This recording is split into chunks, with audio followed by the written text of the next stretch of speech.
Olá, pessoal! Eu voltei. Talvez vocês não tenham notado que nós não tivemos um vídeo na semana passada. E isso foi devido a diversos problemas técnicos que eu tive do meu celular que eu uso para gravar simplesmente parando de funcionar, ao meu computador decidido deletar uma boa parte dos meus arquivos sem um bom motivo. Bom, mas eu estou de volta e essa semana o vídeo é uma pintura digital. No vídeo de hoje eu estou usando como referência um screen cap do filme Os Inocentes, de 1961. Esse filme foi lançado em preto e branco, que foi a versão que eu assisti, bem como a versão da qual veio esse screenshot que eu estou usando como referência, mas ele também foi posteriormente colorizado digitalmente. Então, se você procurar imagens do filme, você pode encontrar algumas coloridas. Aliás, eu aconselho buscar essas imagens, porque tem umas lindas. O filme em si me deixou meio confusa, mas em termos estéticos, ele é visualmente muito bonito. O filme é baseado no livro A Volta do Parafuso, lançado em 1898 pelo autor Henry James, que, aliás, foi também adaptado recentemente num filme de 2020 chamado Os Órfãos. Apesar de que o novo filme parece não ter agradado muito nem o público, nem os críticos. Aparentemente, existe uma dificuldade na adaptação desse livro porque ele é meio ambíguo quanto à existência ou não de fantasmas na trama, se eles são ou não reais dentro da história.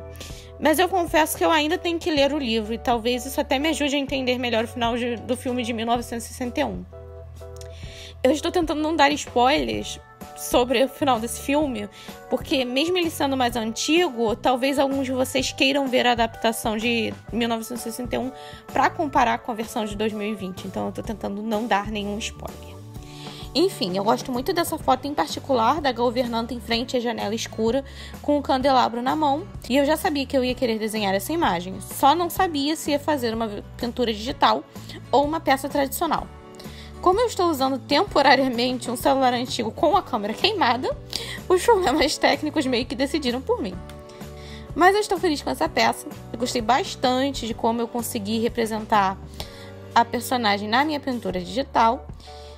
O meu candelabro podia ter ficado melhor, essa parte da referência não estava muito clara e eu não fiz o melhor trabalho em replicar o efeito, mas acho que pelo menos parece um candelabro, que já é alguma coisa.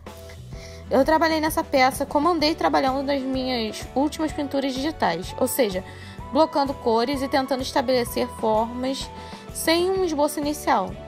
Nesse tipo de método, eu acabo voltando e corrigindo algumas áreas de acordo com o contexto do que eu vou construindo ao redor, em vez de tentar finalizar uma parte de cada vez na imagem e deixando cada parte finalizada sem voltar a tocar nelas. Enfim, vocês já viram alguma adaptação da Volta do Parafuso? Já leram o livro? Se assistiram a versão de 1961, o que vocês acharam do final? Eu espero que vocês tenham gostado do vídeo de hoje. Vejo vocês na próxima. Tchau, tchau!